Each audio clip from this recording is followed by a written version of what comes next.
অকমান বৰষুণ দিলে যেতিয়া পানী বাঢ়ি আহে ইয়াত এখন জান আছে এখন নৈ আছে বছৰ পূৰ্বে ইয়াত কালভাৰ আছিলে একেবাৰে তলত আছিলে আৰু সেই কালভাৰখন ভাঙি আকৌ ৰিপেয়াৰিং কৰা সত্ত্বেও কিন্তু আজিও কালভাৰ দেখিছে তলতে আছে চাওকচোন ককা আইতাসকলে এই সোঁত পানীৰ মাজেৰে কেনেকৈ পাৰ হৈ আহিছে সাহস কিন্তু মানিব লাগিব ইয়াত কালভাৰ আছে কিন্তু কালভাৰ পানীত বৰ্তমান ডুব গ'ল মোক দেখি ভয় লাগিছে আপুনি কেনেকৈ পাৰ হ'ল ককা ইয়াৰ এই অঞ্চলৰ বানাক্ৰান্ত লোকসকলক ৰিলিফ চাউলৰ যোগান ধৰিছে আৰু বৰ্তমান ৰিলিফ চাউল দি আছে প্ৰায় সাগৰ সদৃশ্য পানী দেখিছে এয়া হৈছে বাৰিষাৰে বানত অ' বাবু পৰিছেনে মনত মোৰ বাবু বৈঠা মাৰিছিলোঁ যে কলৰে নাৱত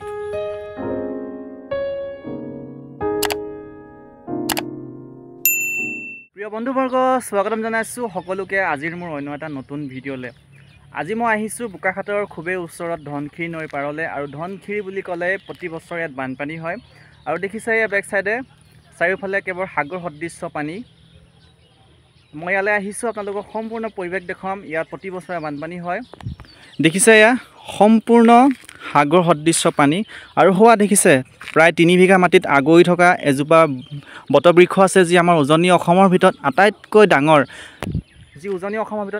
ডাঙৰ এজোপা বটবৃক্ষ আছে আৰু এই বটবৃক্ষজোপাৰ লগতে আছে শ্ৰী শ্ৰী বাসুদেৱ থান সম্পূৰ্ণ থানৰ ভিতৰত পানী সোমোৱা নাই ভেটি ওখ আছে কিন্তু চাৰিওফালে যি থাকিবলগীয়া যি সুবিধা কৰিছিলে সৰু ঘৰ আছিলে সম্পূৰ্ণ পানী সোমাই কিন্তু গোটেই ঢাকি পেলালে আৰু ডুবি আছে বন্ধুসকল এয়া হৈছে ধনশিৰি মুখৰ শ্ৰী শ্ৰী বাসুদেৱ থান আৰু বাসুদেৱ থানৰ সন্মুখত বৰ্তমান ইয়াৰ এই অঞ্চলৰ বানাক্ৰান্ত লোকসকলক ৰিলিফ চাউলৰ যোগান ধৰিছে আৰু বৰ্তমান ৰিলিফ চাউল দি আছে আৰু দেখিছে এয়া থান ভাগৰ লগতে এজোপা বটবৃক্ষ জড়িত হৈ আছে আৰু এই বটবৃক্ষজোপা অসমৰ দ্বিতীয় বৃহৎ আৰু উজনি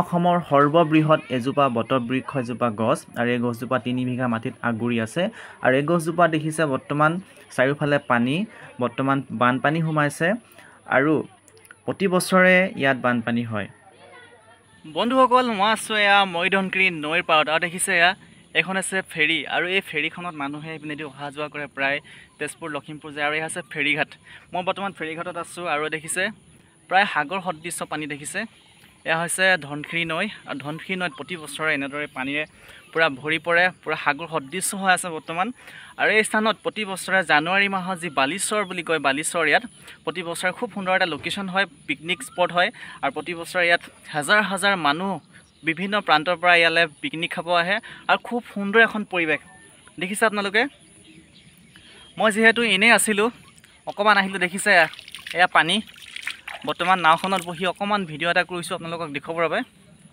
আপোনালোকে ভিডিঅ'টো চাই কেনে পাইছে কমেণ্ট কৰি জনাব যিহেতু বাৰিষাৰ সময়ত চাৰিওফালে আমাৰ অসমৰ এটা ডাঙৰ যিহেতু সমস্যা হৈছে বানপানীৰ সমস্যা আৰু বাৰিষাৰ সময়ত আৰু বাৰিষা কালত প্ৰতি বছৰে এনেদৰে অসমখনত চাৰিওফালে পানীৰে ভৰি পৰে আৰু তেনে অৱস্থাত বা তেনে এটা সময়ত মই আজি এই মৰিধনশিৰি নৈৰ পাৰত আহিছোঁ আপোনালোকক ভাল লাগিছে কিবা এটা আহি ইয়ালৈ আৰু আহিমকৈ ভাবি থাকোঁ ঘৰৰ পৰা ইমান ওচৰ নহয় অকণমান আঁতৰলৈ আহিবলগীয়া হয় অলপ দূৰ হয় বন্ধুসকল এয়া চাওক চাৰিওফালৰ পৰিৱেশ আপোনালোকক মই দেখুৱাব যত্ন কৰিছোঁ খুব সুন্দৰ এখন পৰিৱেশ যি বানাক্ৰান্ত অঞ্চল হয় মৰিধনশিৰি নৈৰ পাৰত আছোঁ আৰু নৈৰ পাৰত যিহেতু দেখিছে এয়া চাৰিওফালে সাগৰ সদৃশ্য পানী দেখিছে কেৱল পানী চাৰিওফালে পানী আৰু এই বাৰিষাৰ সময়ত প্ৰায় ইয়াত পানী হয় এনেদৰে আৰু এতিয়াও পানী বহুত বাঢ়ি আছে এইটোতো বহুত কম ইয়াতকৈ বহুত বেছি পানী বাঢ়ে আৰু ইয়াত দেখিছে মাছ খেলি আছে ডাঙৰ মাছ খেলিছে বাৰিষাৰে বানত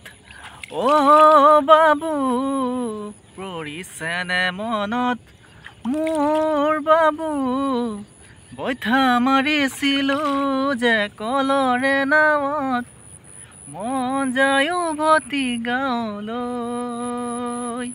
বাৰিষাৰে বানত অ' বাবু পৰিছেনে মনত মোৰ বাবু বৈঠা মাৰিছিলোঁ যে কলৰে নাৱত মন যায় উভতি গাঁৱলৈ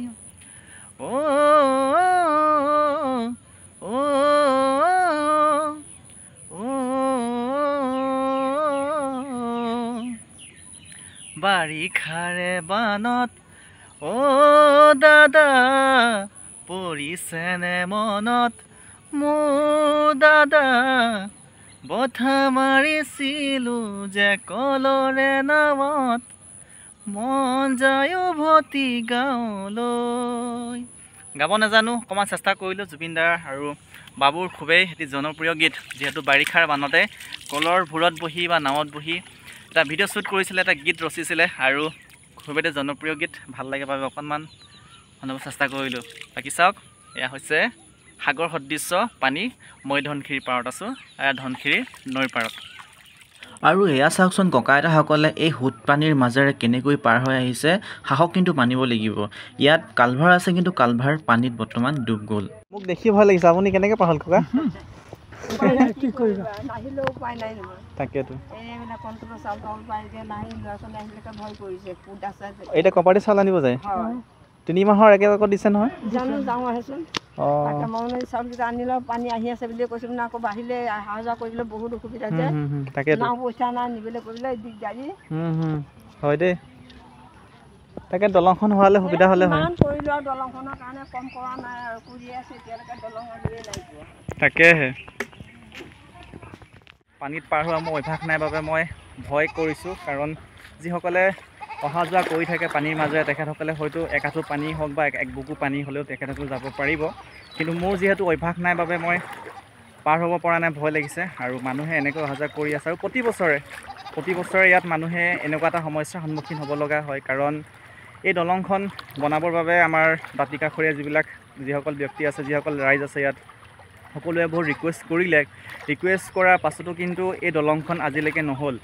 বহু বছৰ পূৰ্বে ইয়াত কালভাৰ আছিলে, একেবাৰে তলত আছিলে, আৰু সেই কালভাৰখন ভাঙি আকৌ ৰিপেয়াৰিং কৰা হ'ল। ৰিপেয়াৰিং কৰা সত্ত্বেও কিন্তু আজিও কালভাৰ দেখিছে তলতে আছে, আৰু এই দলংখনৰ বাবে বহুত ৰিকুৱেষ্ট কৰিছে দলংখন লাগে বুলিয়ে আমাৰ এই দাঁতিকাষৰীয়া ৰাইজে, কিন্তু এতিয়ালৈকে দলংখন আমাৰ MLA বা আমাৰ চৰকাৰে এতিয়ালৈকে বনাই দিয়া নাই। আৰু দলংখন হোৱা হ'লে কিন্তু বহুত সুবিধা হ'ল হয়, কাৰণ দেখিছে কিমান পানী, মানুহে দেখিছে পাৰ হৈছে। চাওক, এক আঁঠু পানী আৰু এই কালভাৰৰ ওপৰেদি পানী বৈ গৈছে, আৰু অকণমান বৰষুণ দিলে যেতিয়া পানী বাঢ়ি আহে, ইয়াত এখন জান আছে, এখন নৈ আছে, পানী অকণমান বাঢ়ি আহিলে কিন্তু এই যি কালভাৰ আছে কালভাৰখন সম্পূৰ্ণৰূপে ডুব যায়। আৰু যদি বৰষুণ দিলে ডুব যায়, তো বাৰিষা কালত যেতিয়া বানপানী হয় তেতিয়া আৰু কালভাৰৰ কি চেহেৰা থাকিব, আৰু সেইটোতো অসম্ভৱ। তো দেখিছে মই সিপাৰে যাব লগা আছে, সিপাৰে যাম বুলি মই ইপিনেদি আহিছিলোঁ, কিন্তু এই কালভাৰ দেখি মই পাৰ হ'ব পৰা নাই। ভয় লাগিছে কিবা এটা, কাৰণ পানীৰ সোঁত, কাৰণ অভ্যাস নাই। পানীৰ সোঁতে যদি মোক লৈ যায়, বিশ্বাস নাই, পানীৰ লগত ধেমালি কৰাটো ইমান ভাল কথা নহয়। সেয়ে মই অনুৰোধ জনাইছোঁ, যিসকলে চাই আছে আপোনালোকে ভাল কমেণ্ট এটা দিব, ৰিকুৱেষ্ট কৰিব, আৰু যিমান সোনকালে হয় আমাৰ বোকাখাটৰ MLA সন্মানীয় অতুল বৰা ছাৰ আৰু লগতে আমাৰ সন্মানীয় মুখ্যমন্ত্ৰী হিমন্ত বিশ্ব ছাৰক মই অনুৰোধ জনাইছোঁ, এই দলংখন যিমান সোনকালে পাৰে আপোনালোকে ৰিপেয়াৰিং কৰি দিয়ক, কাৰণ আমাৰ ৰাইজৰ বহুত অসুবিধা হৈছে। সকলোৱে এই সমস্যাৰ সন্মুখীন হ'ব লগা হৈছে। বাৰিষা কালত বৰষুণৰ পানীয়ে যদি এই দলংখন বা এই কালভাৰখন যদি একেবাৰে বুৰাই পেলায়, তেনেহ'লে আৰু যেতিয়া বানপানী হয়, বানৰ ছিজনত আৰু কি হ'ব, সেয়া আপোনালোকে নিজে অকণমান ভাবক, চিন্তা কৰক।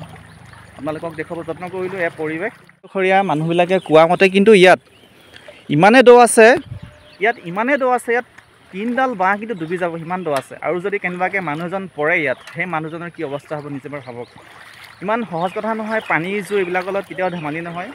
আৰু সেইবাবে ৰিকুৱেষ্ট কৰিছোঁ, যিমান সোনকালে পাৰে এই দলংখন আপোনালোকে তৈয়াৰ কৰি দিয়ক, যাতে সকলোৰে সুবিধা হয়।